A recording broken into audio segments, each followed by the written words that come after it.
ಮುಖ್ಯವಾಗಿ ಡೀಲರ್ಗಳಿಗೆ ರೇಖೆಗಳ ಮುಖಾಂತರ ಈಗ ಸುಮಾರು 140 ಶಾಪ್ಸ್ಗಳಿಗೆ ಹೋಗ್ತಾ ಇದೆ. ಇಲ್ಲ ಸರ್, ಈಗ ನಮ್ಮ ಸೊಸೈಟಿಗಳಿಗೆ ಎಷ್ಟು ಕೊಟ್ಟಿದೆ ಅಂತ ಕೇಳಿದೆ. ಈಗ ಅರಕೇರ OGCS ಅರಕೇರದಲ್ಲಿ ಕೊಟ್ಟಿದ್ವಿ ಮೇಡಮ್.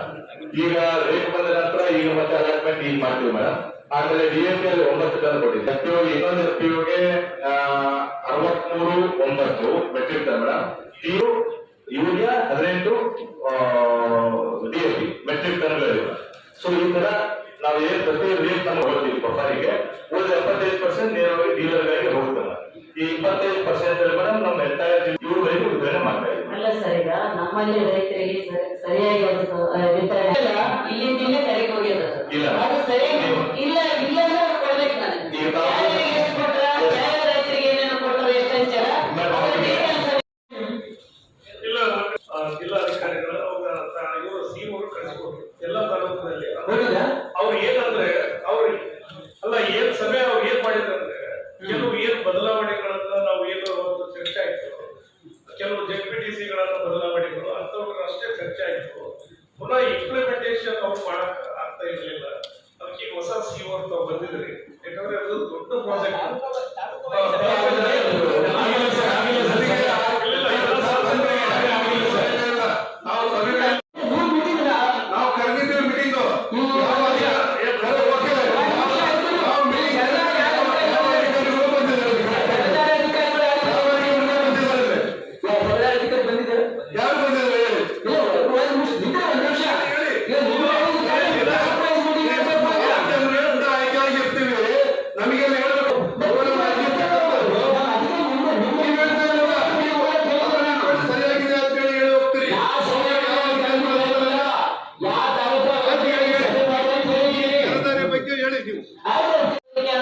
ಮತ್ತೆ ಆ ಒಂದು ಪ್ರಾಜೆಕ್ಟ್ ನಮಗೂ ಕೂಡ ಮಾಹಿತಿ ಇರ್ಬೇಕನ್ನೋ ಒಂದು ಉದ್ದೇಶ ತಮ್ಮನ್ನ ನಾವು ಹೇಳಿದಾಗ ತಾವೇನ್ ಹೇಳಿದ್ರೆ, ಇಲ್ಲ ನೋಡ್ರಿ ಹೋಗಿ ಪ್ರತಿ ಒಂದು ಕ್ಷೇತ್ರದಲ್ಲಿ ಶಾಸಕರನ್ನ ಕರ್ಕೊಂಡು ಒಂದು ಸಭೆ ಮಾಡ್ರಿ, ಅಲ್ಲಿ ಏನ್ ಲೋಪದೋಷ ಅದ್ರ ಬಗ್ಗೆ ಇರ್ಬೋದು, ಆ ಒಂದು ಪ್ರೋಗ್ರೆಸ್ ಬಗ್ಗೆ ಮಾತಾಡೋದು ತಾವ್ ಹೇಳಿದ್ರಿ ಸರ್. ಅದು ಒಳ್ಳೆ ವಿಚಾರನೆ. ಆದ್ರೆ ಇವತ್ತಿಗೂ ಕೂಡ ಇಲಾಖೆ ಅಧಿಕಾರಿಗಳು ನಮ್ಗೆ ಬಂದಿಲ್ಲ, ಭೇಟಿಯಾಗಿಲ್ಲ, ನಮ್ಮ ಕ್ಷೇತ್ರಕ್ಕೆ ಬಂದಿಲ್ಲ. ಒಮ್ಮೆ ಬಂದ್ರು ಕೂಡ ನಮ್ಗೆ ಏನ್ ಗಮನಕ್ಕೆ ತರಲ್ಲ, ಅವ್ರು ಪಾಯ್ಗಾರ್ ಹೋಗ್ತಾರೆ.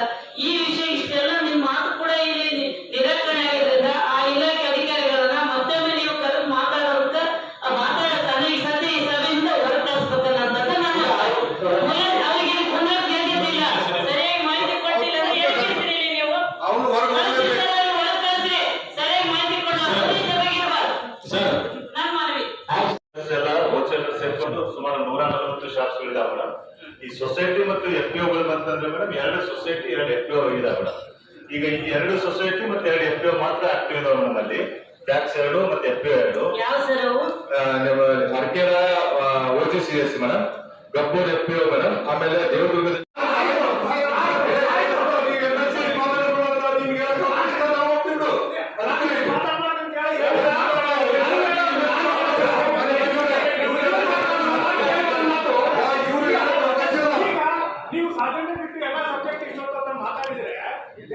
ಬೇರೆ ಜ್ವಲಂತ ಸಮಸ್ಯೆಗಳಿವೆ. ಈ ಅಜೆಂಡಾ ಬಿಟ್ಬಿಡೋಣ ಅಂತ ಬೇರೆ ಎಲ್ಲ ವಿಷಯಗಳ ಚರ್ಚೆ ಮಾಡೋಣ. ಇವ್ರದ್ದಾಗಲಿ ಇವ್ರದಾದ್ಮೇಲೆ ಸ್ಟ್ಯಾಂಡ್ ಇಶ್ಯೂ ತಗೊಳ್ಳಿ, ಹೊರಗಡೆ ಇಶ್ಯೂ ತಗೊಳ್ಳಿ, ಪಕ್ಕ ವಿಷಯ OC ವಿಷಯ ತಗೊಳ್ಳಿ. ಇವೆಲ್ಲ ಚರ್ಚೆ ಮಾಡಿದಂತೆ ಆ ಅಜೆಂಡಾ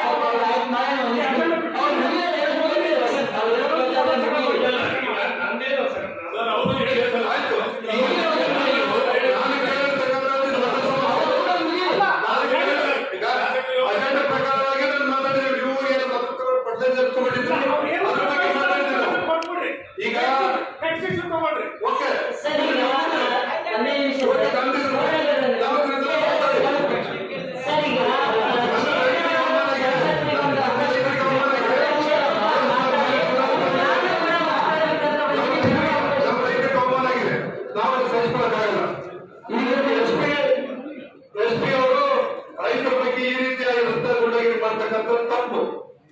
ಈಗ ಈಗ ರೈತರು ಎಷ್ಟು ಗುಂಡಗಳು ಮಾಡ್ತಾ ಇದ್ದಾರೆ ಅಂತ ಹೇಳ್ಬೋದು.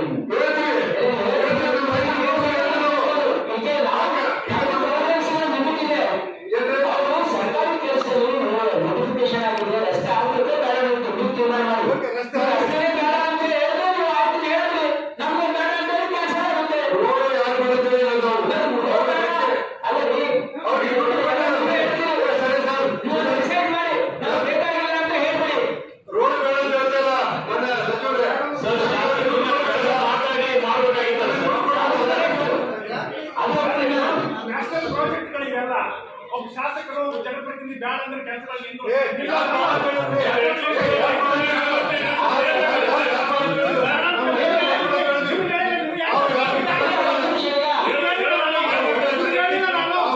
ಯಾವ ರೋಡ್ ಬೇಡ ಅಂತ ಹೇಳಿದ್ರೆ ನಮ್ಮ ರೈತರಿಗೆ ಹೊಡಿಸಿರ್ತಕ್ಕಂಥ ತಪ್ಪನ್ನು ರೈತರಿಗೆ ಯಾಕೆ ಮಾಡಿದ್ದೆ ಮನವೊಲಿಸಲಿಕ್ಕೆ ಪ್ರಯತ್ನ ಮಾಡಿದ್ದಾರೆ.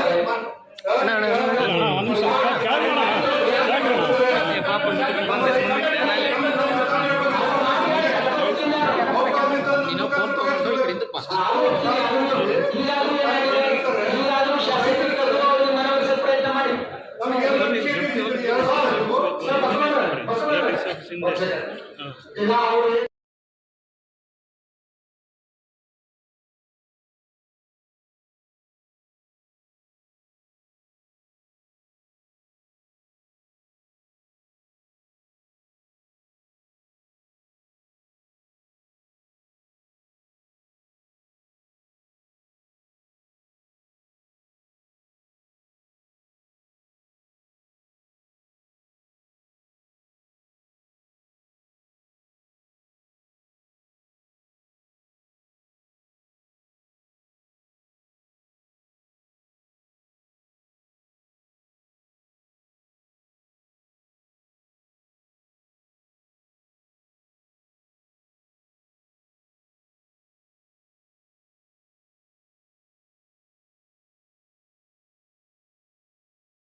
ಮನೆಗಳ ವಿಚಾರದಲ್ಲಿ ಕೂಡ ಸಾಕಷ್ಟು ನಮ್ಮಲ್ಲಿ ಅವ್ಯವಹಾರ ಇದೆ. ಅಲ್ಲಿ ನೋಡಿದ್ರೆ ಅಲ್ಲಿ ಸರ್ಕಾರದಿಂದ ನೇರವಾಗಿ ಆ ಮನೆಗಳ ಆಕ್ಷನ್ ಬರ್ತಾರೆ, ಇಲ್ಲಿ ನೋಡಿದ್ರೆ ದುಡ್ಡು ವಸೂಲಿ ಮಾಡ್ತಾರೆ. ನಾವೇನಾದ್ರೂ ಬೇರೆಯವ್ರ ಗ್ರಾಮ ಸಭೆ ಮುಖಾಂತರ ಆಗಿಲ್ಲ ಅಂತೇಳಿ ಅಂದ್ರೆ ಅಲ್ಲೇನ್ ಮಾಡ್ಬಿಡ್ತಾನೆ, ಇಲ್ಲ ಶಾಸಕ ನಿರೀಕ್ಷೆ ನೋಡ್ರಿ ಅಂತೇಳಿ ಮತ್ತೆ ನಮಗ ಅವರಿಗೆ ಕೆಟ್ಟ ಹೆಸರ್ತಾರಂತದ್ದು.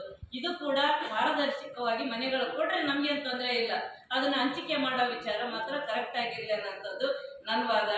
ಇನ್ನೊಂದು ಟೋಲ್ ನೀವು ಹೇಳೇಬೇಕು, ಹೇಳಿಲ್ಲ ಅಂದ್ರೆ ನಾನು ಇವತ್ತು ಇಲ್ಲಿಂದ ಕದಲದೇ ಇಲ್ಲ. ಯಾಕಂತಂದ್ರೆ ನೀವು ಮೀಟಿಂಗ್ ಮಾಡ್ರಿ, ನಾನು ಆರಾಮ್ ಕೊಡ್ತೀನಿ. ಯಾಕಂದ್ರೆ ಟೋಲು ಖಾಲಿ ರಾಯಚೂರು ಜಿಲ್ಲೆಯಲ್ಲಿ ಎಲ್ಲಿ ಟೋಲ್ ಇಲ್ಲ.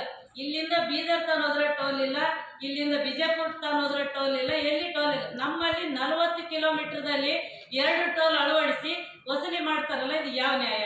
ಈಗಾಗಲೇ ನಾನು ಸೆಷನ್ನಲ್ಲಿ ಕೂಡ ಮಾತಾಡೀನಿ. ಲೋಕೋಪಯೋಗ ಸಚಿವರು ಮೊನ್ನೆ ಸತ್ಯಜಾರ್ ಜಾರಕಿಹೊಳಿ ಸಾಹೇಬ್ ಕೂಡ ಮಾತಾಡಿ ಡಿ ಸಿ ಅವ್ರ ಗಮನಕ್ಕೆ ತಂದಿನಿ. ಇದನ್ನ ಅಷ್ಟಕ್ಕೆ ನಿಂತಾರೆ, ಇದು ಟೋಲ್ ರದ್ದ. ಈಗ ನೀವು ಉಸ್ತುವಾರಿ ಮಿನಿಸ್ಟ್ರು, ನೀವ್ ಹೇಳ್ಬೇಕು. ಮತ್ತೆ ಇಲ್ಲಿ ಎಲ್ಲ ಕೂತಾರ ನಮ್ಮಲ್ಲಿ ಎಲ್ಲ ಮನೆಯವರೆಲ್ಲ ನಮ್ಮ ಶಾಸಕರು ಸೋದರ ಅದರ, ಗೌಡ್ರ ಅದರ, ಮೇಲೆ ಎಲ್ಲ ಎಸ್ ಪಿ ಸಾಹೇಬ್ರ ಅದರ. ಆದ್ರೆ ಈಗ ನನಗ್ ಮಾತ್ರ ಅದಕ್ಕೆ ನ್ಯಾಯ ಬೇಕು. ಗಮನ ಇಲ್ಲ ಸರ್, ಅದು ನೀವು ಈಗ ನಾನು ಸೆಷನ್ಗಿಂತ ದೊಡ್ಡದು ಯಾವ್ದಂತ ನನ್ನ ಒಂದು ಅಭಿಪ್ರಾಯ. ಸೆಷನ್ನಲ್ಲಿ ಮಾತಾಡಿದ್ಮೇಲೆ ಅದು ಯಾವ್ದೋ ಒಂದು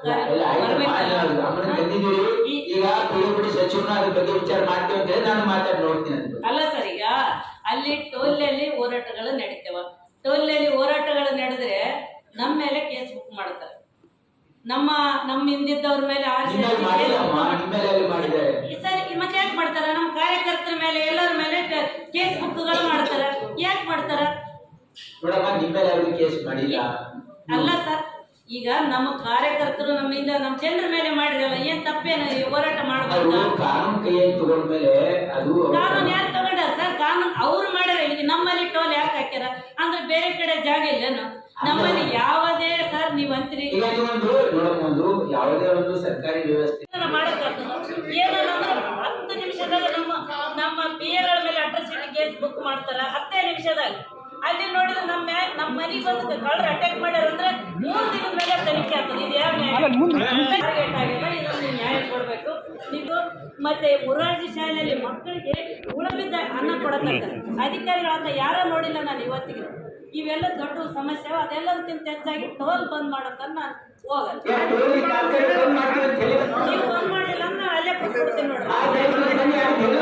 ಇವೆಲ್ಲ ಹೇಳ್ತೀರಿ.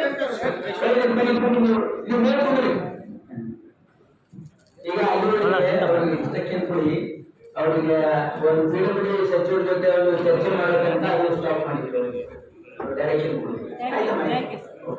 ಈಗ ನೆಕ್ಸ್ಟ್ ತಾತ್ಕಾಲಿಕವಾಗಿ ತಾತ್ಕಾಲಿಕವಾಗಿ ಬಿಡುಗಡೆ ಮಂತ್ರಿಗಳ ಜೊತೆ ಚರ್ಚೆ ಮಾಡುವವರೆಗೆ ಅದು ಸ್ಥಗಿತ ಮಾಡ್ತಾರೆ. ಗಮನಕ್ಕೆ ಕೂಡ ನಾನು ತಂದೀನಿ. ಅದೇನಪ್ಪ ಅಂತಂದ್ರೆ ನಮ್ಮಲ್ಲಿ 40 ಕಿಲೋಮೀಟರ್ ಅಂತರದಲ್ಲಿ 2 ಟೋಲ್ಗಳನ್ನು ಅಳವಡಿಸ್ಯಾರ. ಇದು ಜನರಿಗೆ ಬೇಡವಾದಂಥದ್ದು. ಯಾಕಂದ್ರೆ ನಮ್ಮಲ್ಲಿ ಹಿಂದುಳಿದ ತಾಲೂಕ, ಯಾವುದೇ ಕಾರಣಕ್ಕೂ ನಮ್ಮಲ್ಲಿ ಯಾವುದೇ ಕಾರ್ಖಾನೆಗಳಿಲ್ಲ, ಕೈಗಾರಿಕೆ ಇಲ್ಲ, ಯಾವುದು ದಾಸ್ತಾನು ಆಗ್ತಾ ಇಲ್ಲ, ಬೇರೆ ಕಡೆಯಿಂದ ಯಾವುದೇ ಕನೆಕ್ಟ್ ರೋಡ್ಗಳಿಲ್ಲ, ಇವೇ ಇಲ್ಲ. ಆದ್ರೂ ಕೂಡ ಇವರು ಮಾಡಿದ್ ನೋಡಿದ್ರೆ ಇದು ಈಗ ಆಗಿಲ್ಲ, ಅದು ಹಳೆಯ ಶಾಸಕರಿರಾಗ ಅದು ಸ್ಯಾಂಕ್ಷನ್ ಆಗಿತ್ತು. ಅಂಥದನ್ನ ಉದ್ದೇಶಪೂರ್ವಕವಾಗಿ ನಮ್ಮ ಹೆಸರು ಕೆಡಿಸ್ಬೇಕನ್ನೋಂಥ ಒಂದು ಟಾರ್ಗೆಟ್ ಇಟ್ಕೊಂಡು ಇವತ್ತು ಈ ಒಂದು ಸರ್ಕಾರದಾಗಿರೋಂಥ ಅಧಿಕಾರಿಗಳು ಇವತ್ತು ನಮ್ಗೆ ಅಲ್ಲಿ ಟೋಲ್ ಅಳವಡಿಸಿ ವಸೂಲಿ ಮಾಡೋದು ನೋಡಿದರೆ ಭಾಳ ನೋವಾಗ್ತದೆ. ಅದರ ವಿರುದ್ಧ ನಾನು ಇವತ್ತು ಅಲ್ಲಿ ಜಿಲ್ಲಾ ಪಂಚಾಯತ್ ಆವರಣದಲ್ಲಿ ಇವತ್ತು ಸಭೆಯಲ್ಲಿ ನಾನು ಧರಣಿ ಮಾಡೀನಿ. ಮಾನ್ಯ ಸಚಿವರು ಮಾತು ಕೊಟ್ಟರೆ, ಜಿಲ್ಲಾಧಿಕಾರಿಗಳು ಮಾನ್ಯ ಸಚಿವರು ಏನು ಮಾತು ಕೊಟ್ಟರೆ ಅಂತಂದರೆ ತಾತ್ಕಾಲಿಕ ರದ್ದು ಮಾಡ್ತೀವಿ, ಮುಂದಿನ ದಿನಗಳಲ್ಲಿ ಪರಿಶೀಲಿಸ್ತೀವಿ ಅಂತ. ಖಂಡಿತವಾಗ್ಲೂ ಪರಿಶೀಲಿಸಿ ಇದನ್ನ ರದ್ದು ಮಾಡಬೇಕು, ಕಾಯಮಾಗಿ ತೆಗಿಬೇಕನ್ನೋಂಥದ್ದು ನಮ್ಮದು. ಮತ್ತು ನಮ್ಮಲ್ಲಿ ಕೂಡ ಶಾಲಾ ಶಿಕ್ಷಕರ ಕೊರತೆ ಅದ.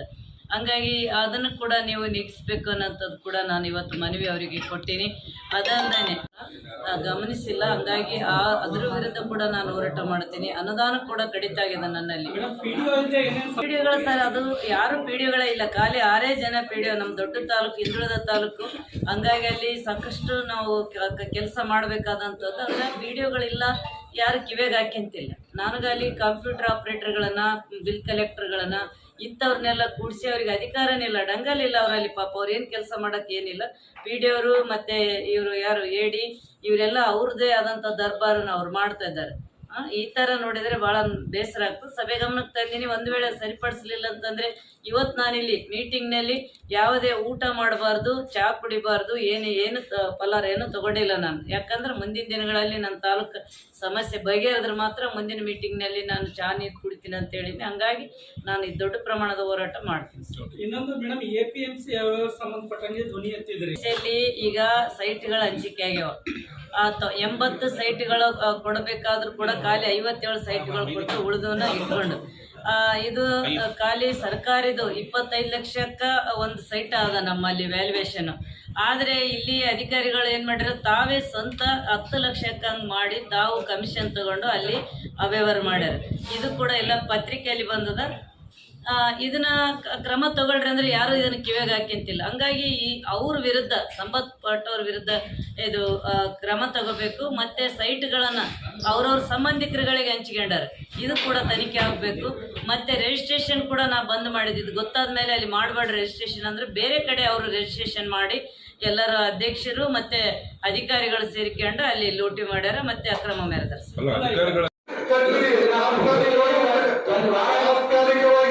ಮೀಟಿಂಗ್ ಇದು ನೀವು ಪ್ರೋಟೋಕಾಲ್ ಆಗಿ ಮೀಟಿಂಗ್ ಮಾಡಿ ಹೋಗ್ಬಿಡ್ತೀರಿ ಅಷ್ಟೇ. ಅಲ್ಲ, ನಾವು ಹಲವಾರು ವಿಷಯಗಳನ್ನ ಈ 2 ವರ್ಷದಲ್ಲಿ ನಿಮ್ ಗಮನಕ್ಕೆ ತಂದಿದ್ದೀವಿ. ಯಾವ ಕೆಲಸ ಆಗಿದೆ, ಜಲಧಾರಿ ಅವ್ರದ್ದು ನಿಮ್ ಕಂಪ್ಲೀಟ್ ಆಯ್ತು, ತಗೊಂಡು 2 ವರ್ಷ ಆಯ್ತು. ಜಲಧಾರಿ ಅವ್ರದ್ದು ಒಂದು ಕೆಲಸ ಆಗಲಿಲ್ಲ. ಯಾವ ಏರಿಯಾದಲ್ಲಿ ಕೆಲಸ ಆಗಿದೆ,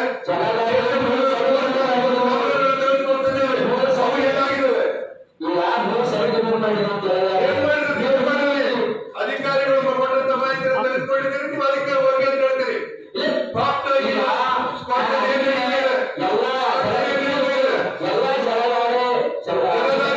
ಎಷ್ಟು ವರ್ಷ ಆಯ್ತು ಮುಸ್ಲಿಂಗೆ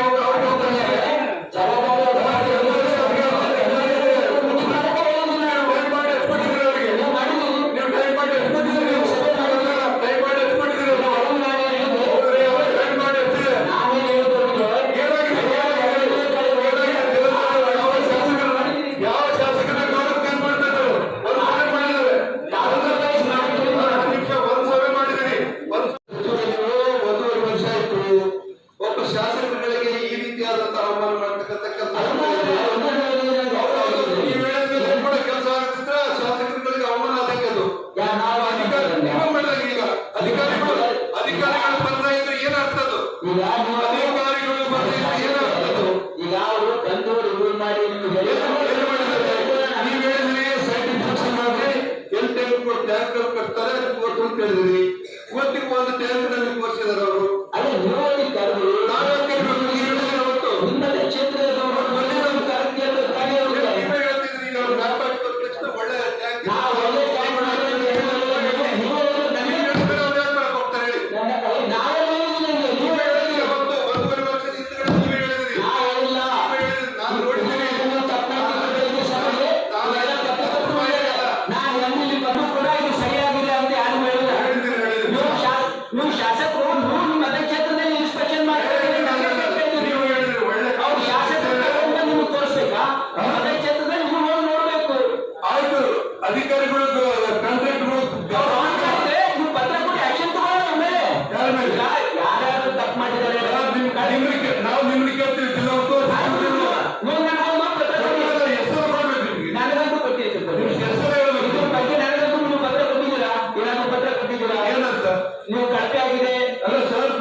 ಮತ್ತೆ ಸಸ್ಪೆಂಡ್ ಮಾಡಿ ಅವರು ಸಸ್ಪೆನ್ಷನ್ ರಿಕಮೆಂಡ್ ಮಾಡಿ Okay. ಅವನು ನೀವು ಸ್ವತಃ ಅವರಿಗೆ ಸಿಒ ಅವರಿಗೆ ಶಾಸಕರು ಕರ್ಕೊಂಡು ನಾವು ಎಲ್ಲ ಸ್ಪಾಟ್ ವಿಸಿಟ್ ಮಾಡಿ ಎಲ್ಲರೂ ಲೋಪ ಇದ್ರೆ ಆಕ್ಷನ್ ಕೊಡಿ.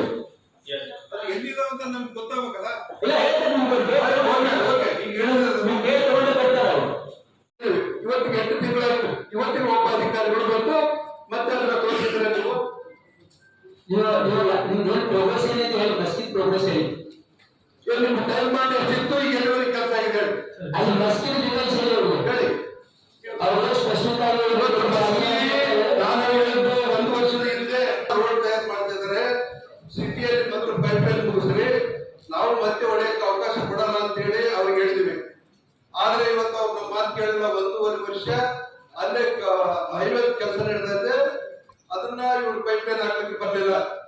ಈಗ ಅಲ್ಲೆಲ್ಲ ರೋಡ್ ಕಂಪ್ಲೀಟ್ ಆಗಿ ಮುಗಿಸಿದ್ದಾರೆ. ಆ ಸಿಟಿಯಲ್ಲಿ ರಸ್ತೆ ಸಿಗೋದು ಕಷ್ಟ ಇತ್ತು, ಅದು ಸ್ವಲ್ಪ ಹುಡುಕಿದೀವಿ. ಈಗ ಅದನ್ನ ಈಗ ವಾಟಕ್ಕೆ ಬಂದಿದ್ದಾರೆ. 1.5 ವರ್ಷ ನಾವು ಹೇಳಿದ್ವಿ ಕೆಲಸ ನಡೆದ ಸಂದರ್ಭದಾಗ ಅದನ್ನ ಹಾಕಲಂತ ಹೇಳಿದ್ವಿ, ಅದಾಗ್ಲಿಲ್ಲ. ಈಗ ಮತ್ತೆ ಈಗೇನೋ ಮಸ್ಕಿ ಅಂದ್ರೆ ಓಡಾಡಕ್ಕೆ ಜಾಗ ಇಲ್ಲ. ಈಗ ಮತ್ತೆ ಬಂದ ಡಾಂಬರ್ ರೋಡ್ ಅಂದ್ರೆ ಇವತ್ತು ಕಟ್ ಮಾಡಿದ್ರು ಪೈಪ್ ಲೈನ್ ಮಾಡಕ್ ಬಂದಿದ್ದಾರೆ.